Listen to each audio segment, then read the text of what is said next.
지금 일본 정부가 발칵 뒤집혔습니다. 일본이 세계 최고의 나라라고 믿었던 한 여고생의 충격적인 발언 때문인데요. 이로 인해 일본 정부도 어찌할 바를 모르는 상황이라고 합니다.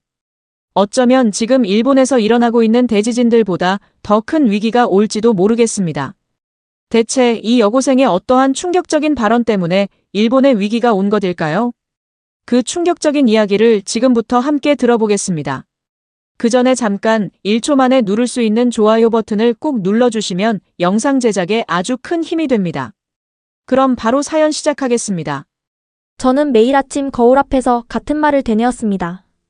일본이 세계에서 가장 위대한 나라라고요. 마치 아침 기도를 하듯 제 목소리가 거울에 부딪혀 돌아올 때까지 반복했어요. 안녕하세요. 제 이름은 타카하시 미오입니다.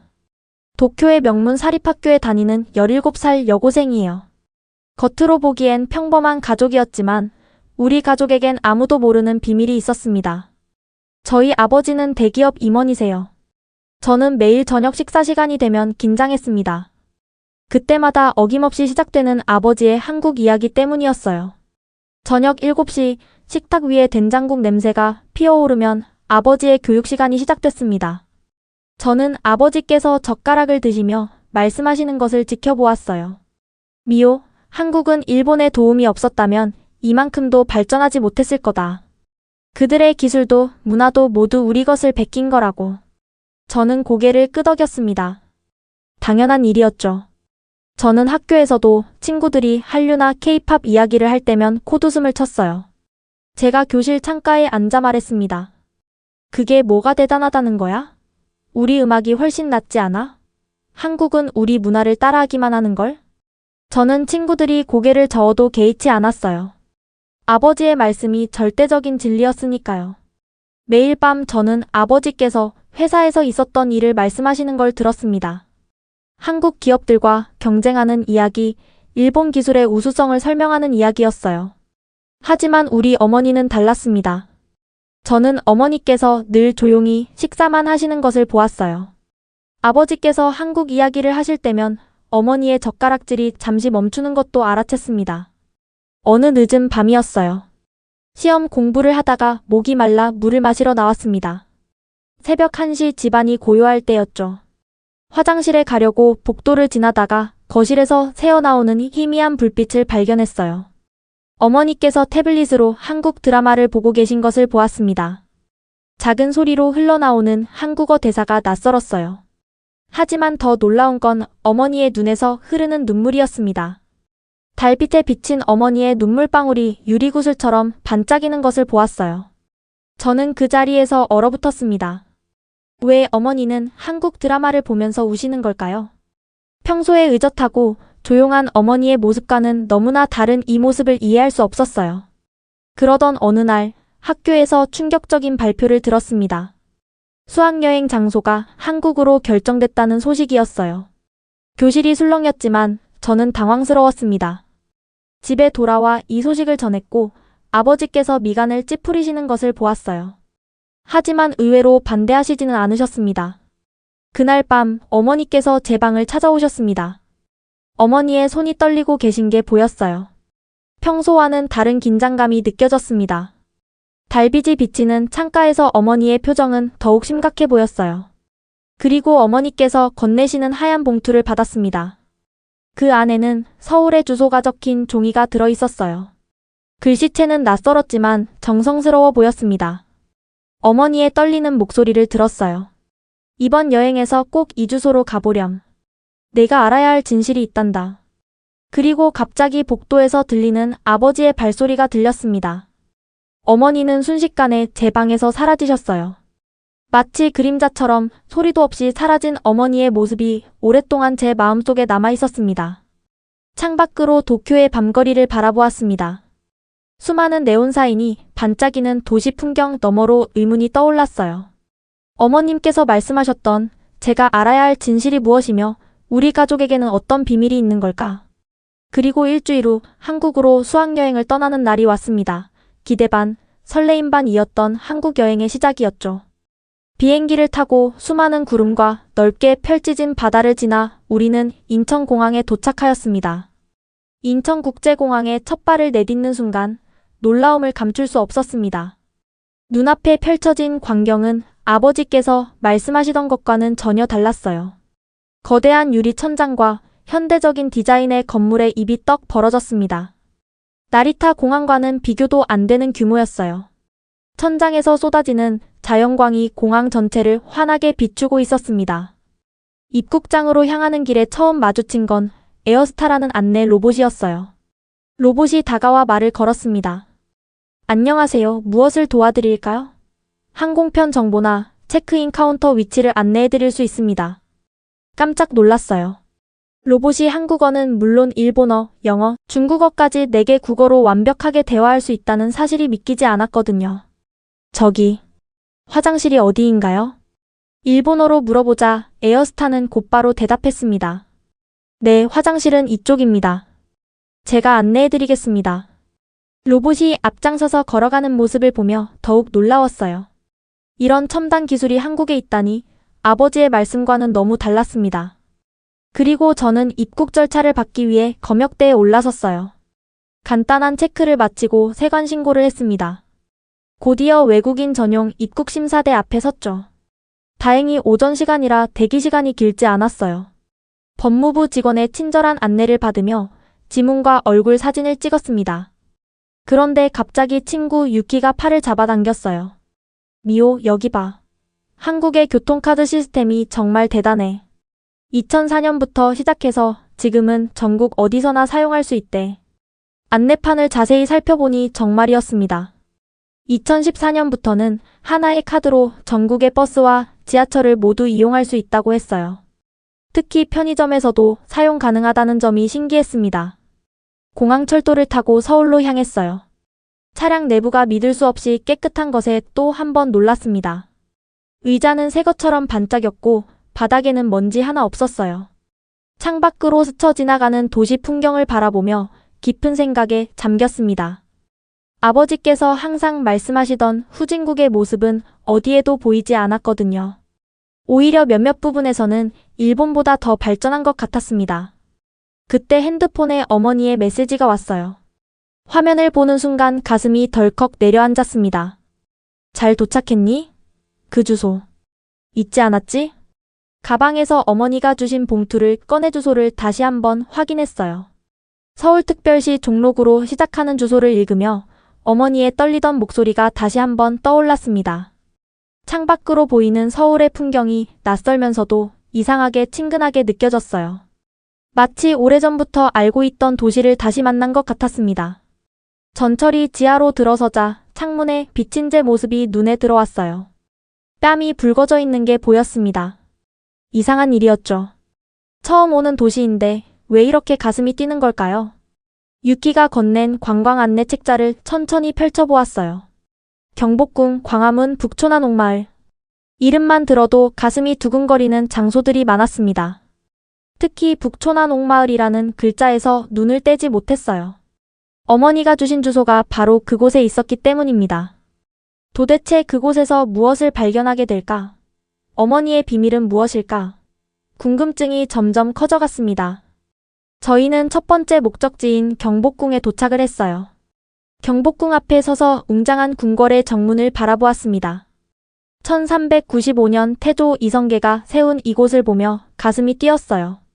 솔직히 말하면 처음에는 별 기대가 없었습니다. 가이드 선생님의 설명을 들으며 궁 안으로 들어섰어요. 여러분, 이곳이 조선 왕조의 법궁 경복궁입니다. 북쪽으로는 북악산을 배경으로 하고 있죠. 광화문을 지나면서 그동안의 생각이 얼마나 얕았는지 깨달았습니다. 웅장한 궁궐 건축물들이 눈앞에 펼쳐졌어요. 하늘이 맑아서 정각들의 단청이 더욱 선명하게 빛나고 있었습니다. 가이드 선생님의 설명에 귀를 기울였어요. 이 계단을 보세요. 신하들은 자신의 품계에 따라 서는 위치가 정해져 있었답니다. 이 건축물들은 주례라는 고대 건축설을 기반으로 설계되었어요. 돌계단을 올라가며 상상에 잠겼습니다. 수백 년 전 이 계단을 오르내리던 사람들의 발자국 소리가 들리는 것만 같았어요. 그때였습니다. 가이드 선생님의 목소리가 갑자기 무거워졌어요. 이제 아주 중요한 장소로 가보겠습니다. 바로 을미사변이 일어난 곳입니다. 선생님의 다음 말씀에 온몸이 굳어버렸습니다. 1895년 10월 8일 일본 공사 미우라 고로의 지휘 아래 일본인들이 경복궁을 침입해 명성황후를 시해한 사건이 있었습니다. 귀를 의심했어요. 학교에서 배운 내용과는 완전히 달랐기 때문입니다. 일본은 조선을 식민지화하기 위해 이런 만행을 저질렀습니다. 명성황후는 일본의 침략 정책에 강하게 반대하셨기 때문이에요. 머릿속이 하얘지고 주변의 소리가 멀어지는 것 같았습니다. 역사책에서는 이런 이야기를 전혀 배우지 못했어요. 갑자기 이름이 불렸습니다. 타카하시 미오 학생. 떨리는 목소리로 대답했어요. 네, 어머님께서 전해달라고 하신 것이 있습니다. 가이드 선생님께서 건네주신 봉투를 받았어요. 봉투 안에는 북촌 한옥마을의 주소가 적혀 있었습니다. 이곳에서 내가 만나야 할 사람이 있단다. 부디 진실을 받아들일 준비를 하렴. 어머니의 글씨체였어요. 하지만 이상했습니다. 한글로 적혀 있었거든요. 경복궁을 나오면서 깊은 생각에 잠겼습니다.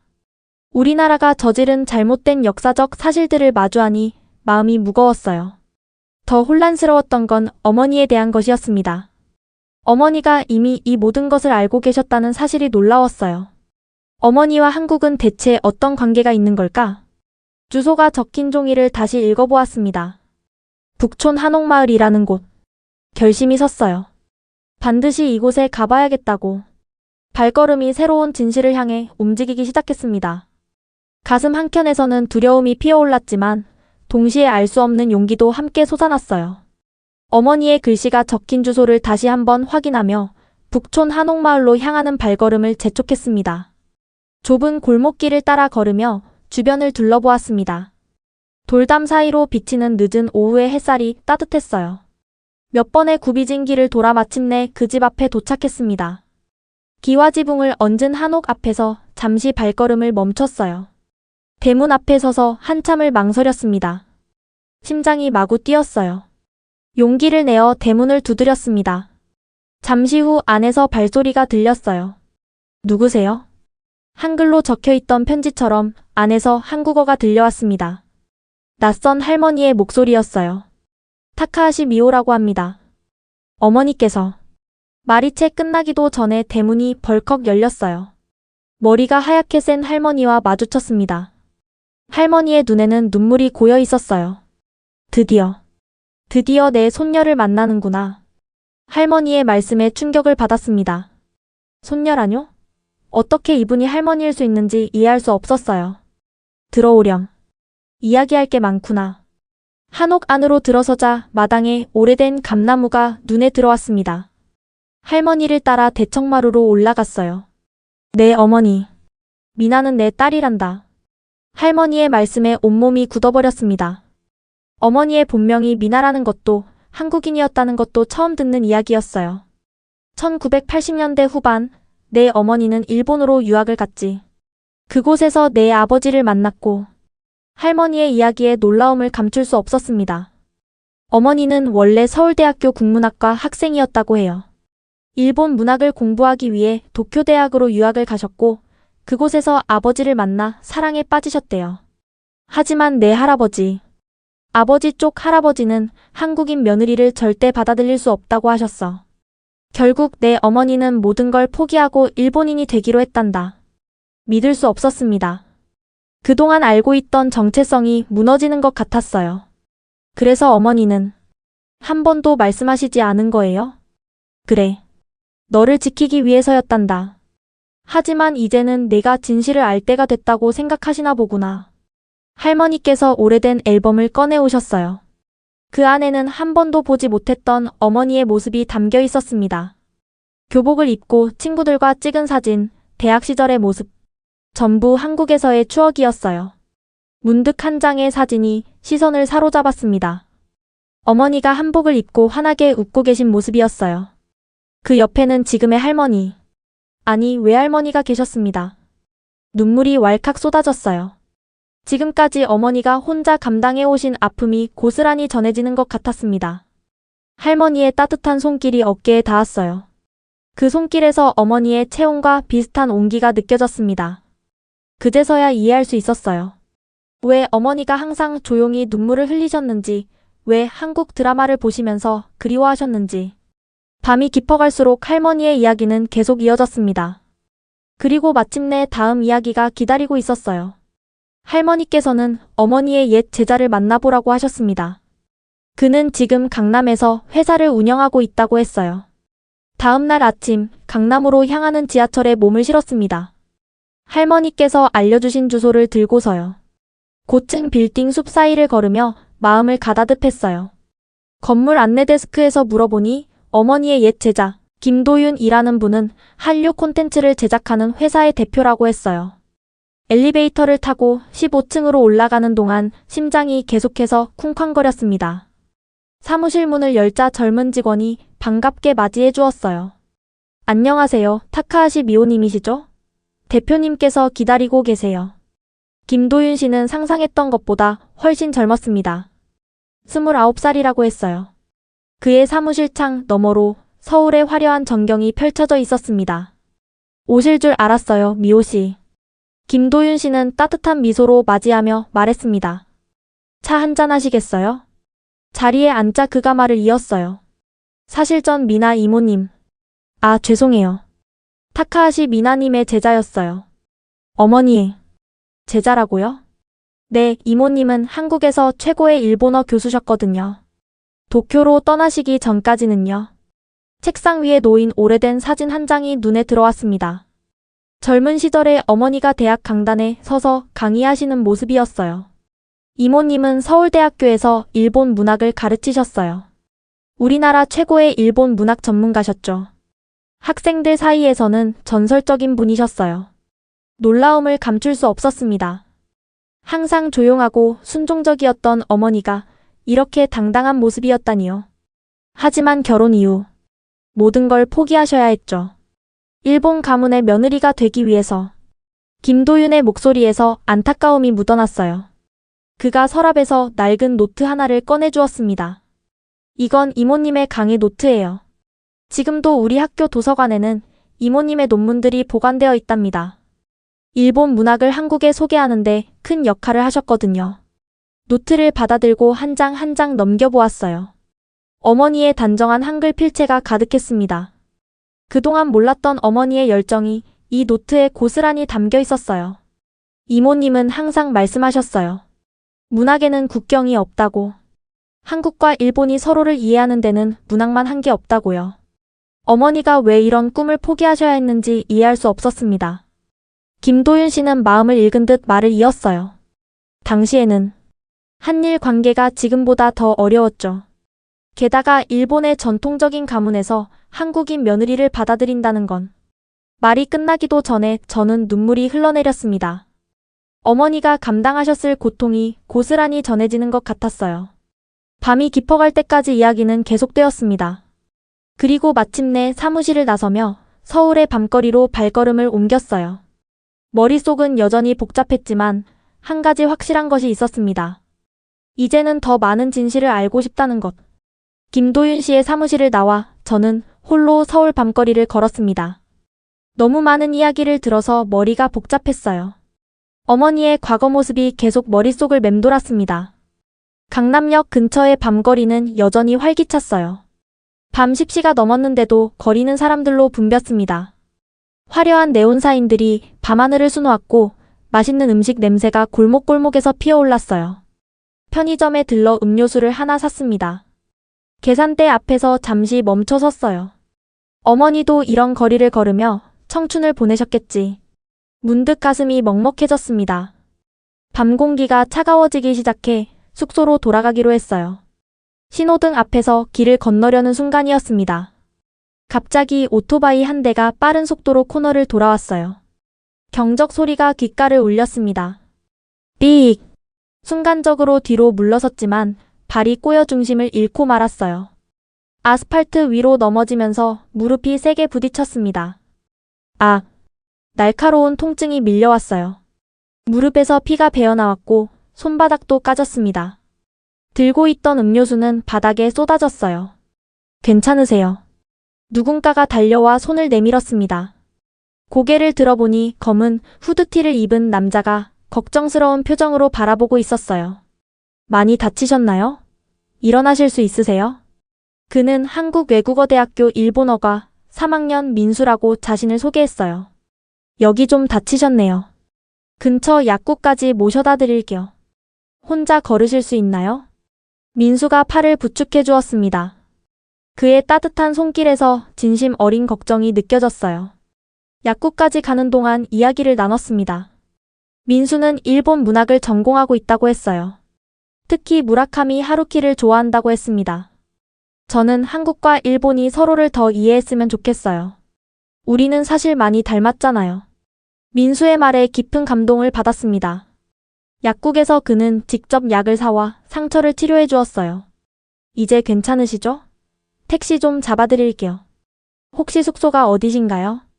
택시를 기다리는 동안에도 민수는 곁을 지켜주었어요. 아버지께서 항상 한국인들이 일본인을 싫어한다고 하신 말씀이 떠올랐습니다. 하지만 지금 경험하는 건 완전히 달랐어요.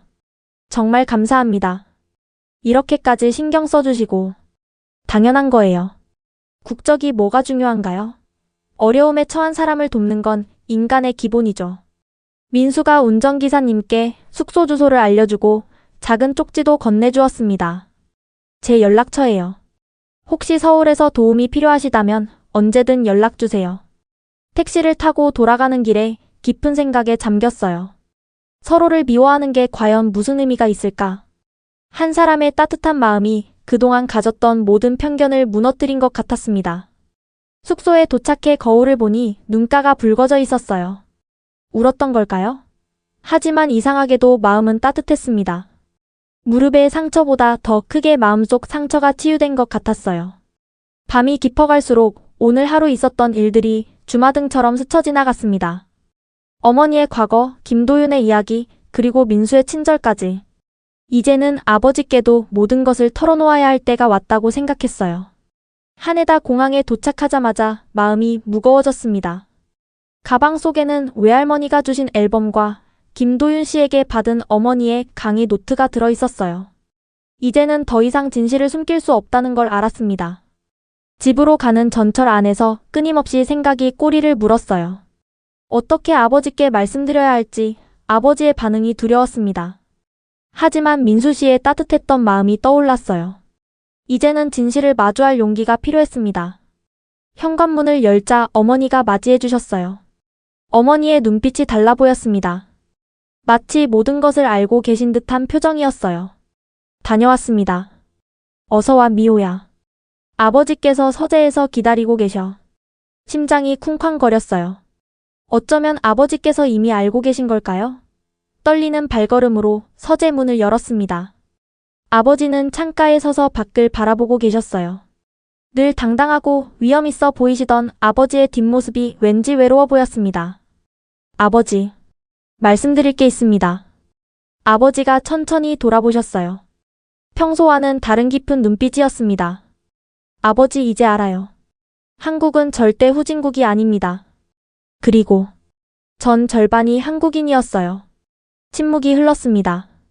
아버지의 표정이 굳어졌지만 용기를 내어 계속 말을 이었어요. 인천국제공항은 나리타보다 더 현대적이었어요. 거리는 깨끗했고 사람들은 친절했습니다. 그리고 외할머니도 만났어요. 아버지의 눈에 순간 놀람이 스쳤습니다. 경복궁에서 들은 이야기, 김도윤 씨에게 들은 어머니의 과거, 그리고 한국에서 겪은 모든 일을 하나하나 말씀드렸어요. 어머니는 서울대학교 교수셨더군요. 일본 문학을 가르치시던. 아버지는 한동안 아무 말씀도 하지 않으셨습니다. 창밖으로 석양이 물들고 있었어요. 마침내 아버지가 입을 여셨습니다. 미호, 미안하다. 내게 진실을 말하지 못해서. 아버지의 목소리가 떨렸습니다. 처음 보는 모습이었어요. 사실 난 늘 알고 있었다. 내 어머니가 얼마나 대단한 분이었는지, 얼마나 많은 것을 포기하셨는지. 하지만 우리 가문의 체면 때문에, 그리고 내 편견 때문에 이 모든 걸 숨겼단다. 아버지의 눈가가 붉어졌어요. 그런 아버지의 모습을 보니 눈물이 났습니다. 어머니는 지금도 한국어 책을 몰래 보세요. 한국 드라마를 보면서 우시고요. 그래. 내 어머니는 정말 대단한 분이야. 나보다 훨씬 더 용기 있는 사람이지. 아버지가 책상 서랍을 여셨어요. 그 안에서 오래된 사진 한 장을 꺼내셨습니다. 이건 내가 도쿄대학 유학생 기숙사에서 내 어머니를 처음 만났을 때의 사진이란다. 그때 내 어머니는 나보다 더 훌륭한 일본어 실력을 가지고 계셨지. 사진 속에는 젊은 시절의 부모님이 있었어요. 도쿄 거리를 배경으로 환하게 웃고 계신 어머니의 모습이 눈에 들어왔습니다. 난 내 어머니에게 너무 많은 것을 요구했다. 한국인이란 정체성을 숨기라고 했고 자신의 꿈도 포기하게 만들었지. 처음으로 아버지의 눈에서 눈물이 흘렀어요. 이제부터라도 달라질 수 있을까요? 그래, 달라져야지. 우리 모두 달라져야 한다. 그날 저녁 오랜만에 가족이 함께 식사를 했습니다. 어머니는 처음으로 한국어로 말씀하셨고 아버지는 조용히 미소 지으셨어요. 이제 새로운 시작을 향한 첫걸음을 내디딘 것 같았습니다. 내일은 어떤 변화가 우리를 기다리고 있을까? 저는 아버지와의 대화 이후 우리 가족이 많이 달라진 것을 느꼈습니다. 이제 식탁에서는 더 이상 한국을 비하하는 이야기가 오가지 않았어요. 대신 저는 어머니께서 한국 요리를 만들어주시기 시작하는 것을 보았습니다. 오늘은 김치찌개를 만들어 봤어. 내 외할머니가 가르쳐주신 비법이야. 저는 어머니의 목소리에서 더 이상 슬픔이 없어진 것을 느꼈어요. 그리고 자부심이 가득했습니다. 저는 아버지께서도 김치찌개를 즐기시며 이렇게 말씀하시는 것을 들었어요. 정말 맛있구나. 미나, 넌 한국 요리도 이렇게 잘하는구나. 부모님의 달라진 모습을 보며 용기를 냈습니다. 저 한 가지 결심한 게 있어요. 저는 부모님께서 저를 바라보시는 것을 보았어요. 저는 깊게 숨을 들이마시고 말을 이었습니다. 한국어를 배우고 싶어요. 그리고 대학은 서울대학교로 가고 싶습니다. 저는 잠시 침묵이 흐르는 것을 느꼈어요. 하지만 이번에는 두렵지 않았습니다. 제 진심이 부모님께 전해질 거라고 믿었거든요. 어머니처럼 저도 양국의 문화를 잇는 다리가 되고 싶어요. 한일 관계를 연구하는 학자가 되고 싶습니다. 저는 어머니의 눈에 눈물이 고이는 것을 보았습니다. 하지만 이번에는 기쁨의 눈물이었어요. 아버지께서는 잠시 생각에 잠기셨다가 말씀하셨습니다. 그래, 내 꿈을 응원한다. 이제는 내가 진정으로 원하는 걸 해야지. 그날부터 저는 새로운 도전을 시작했습니다. 매일 아침 일찍 일어나 한국어 공부를 했어요. 어머니가 저의 첫 선생님이 되어주셨습니다. 미호야, 한글은 세종대왕께서 백성들을 위해 만드신 글자란다. 배우기 쉽고 과학적이지. 저는 한글을 배우면서 또 다른 세상을 발견했어요. 이제는 어머니가 그토록 사랑하셨던 한국 문학도 원문으로 읽을 수 있게 되었습니다. 저는 주말에 한국문화원에 다니기 시작했어요. 그곳에서 많은 친구들을 만났습니다. 저처럼 한국에 관심이 있는 일본 친구들, 일본에 사는 한국인 친구들. 우리는 서로의 문화를 배우며 가까워졌어요. 미호 씨는 정말 대단해요. 두 나라의 문화를 모두 이해하려고 노력하다니. 저는 친구들의 응원에 더욱 힘을 얻었습니다. 특히 김도윤 씨와는 계속 연락을 주고받으며 한국 문화에 대해 많은 것을 배웠어요. 3개월 후 저는 한국어 능력 시험을 보았습니다. 어머니의 가르침 덕분에 좋은 성적을 받을 수 있었어요. 축하해, 미호야. 내가 자랑스럽구나. 저는 아버지께서 제 성적표를 보시고 서울대학교 입학 준비를 적극적으로 도와주시겠다고 하시는 것을 들었습니다. 이제 아버지도 제 꿈을 진심으로 응원해 주시는 것 같았어요. 저는 외할머니께도 기쁜 소식을 전했습니다. 매주 영상통화로 근황을 전하며 한국어 실력도 자랑했어요. 우리 미호가 이제 한국말도 잘하네. 할머니가 얼마나 기쁜지 몰라.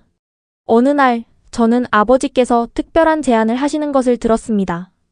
이번 여름방학에는 우리 모두 한국에 가보는 게 어떻겠니? 내 외가 식구들도 만나고. 저는 깜짝 놀랐어요. 아버지께서 먼저 한국 방문을 제안하시다니요. 정말인가요? 아버지도 같이 가주시는 거예요? 그래. 이제는 나도 바뀌어야지. 내 외가 식구들께도 정식으로 인사드리고 싶구나. 저는 행복했습니다. 이제 더 이상 숨기지 않아도 된다는 게 얼마나 기쁜지 몰랐어요. 제가 한국인이면서 동시에 일본인이라는 사실을 그리고 그것이 부끄러운 게 아니라 자랑스러운 일이라는 것도요. 지금의 저는 꿈이 있습니다. 한국과 일본 양국의 문화를 이해하고 서로를 이어주는 다리가 되는 것. 어머니가 그러셨듯이 저도 두 나라의 아름다움을 많은 사람들에게 전하고 싶어요. 이제 저는 압니다. 진정한 힘은 서로를 이해하고 존중하는 데서 온다는 것을요. 그리고 우리가 다르다는 건 서로를 미워할 이유가 아니라 더 풍성해질 수 있는 기회라는 것을요. 오늘도 저는 제 꿈을 향해 한 걸음 더 나아갑니다. 이제 제 인생은 새로운 챕터를 향해 달려가고 있어요. 더 이상 두렵지 않습니다. 왜냐하면 이제는 진정한 제 모습을 찾았으니까요. 오늘 사연 어떠셨나요? 우리는 때때로 편견이 또 다른 편견을 낳는 모습을 보며 많은 생각에 잠기곤 합니다. 하지만 용기를 내어 한 걸음 내디딘다면 그 벽을 뛰어넘을 수 있지 않을까요? 짧은 시간이었지만 그녀는 책이나 미디어에서 보지 못했던 진짜 대한민국을 마주했습니다. 첨단 기술과 전통이 공존하는 나라, 따뜻한 정이 스며든 사람들, 그리고 예상치 못한 감동적인 순간들까지. 이 모든 것이 그의 시야를 넓혀주었죠. 지금 이 순간에도 많은 사람들이 서로의 문화를 배우고 이해하며 더 나은 다리를 만들어가고 있습니다. 과연 그녀가 돌아가서 가족과 친구들의 마음을 어떻게 움직였을까요? 여러분의 생각을 아래 댓글로 남겨주세요. 그리고 이 이야기가 마음에 닿았다면 주변 사람들과 함께 나누며 더 깊이 이야기해보는 건 어떨까요? 오늘 사연은 여기까지입니다. 구독과 좋아요는 영상 제작에 아주 큰 힘이 됩니다. 내일 더 좋은 영상으로 찾아뵙겠습니다. 우리 구독자님들의 가정에 행복만이 가득하시기를 진심으로 바라겠습니다. 긴 영상 함께 해주셔서 정말 감사합니다.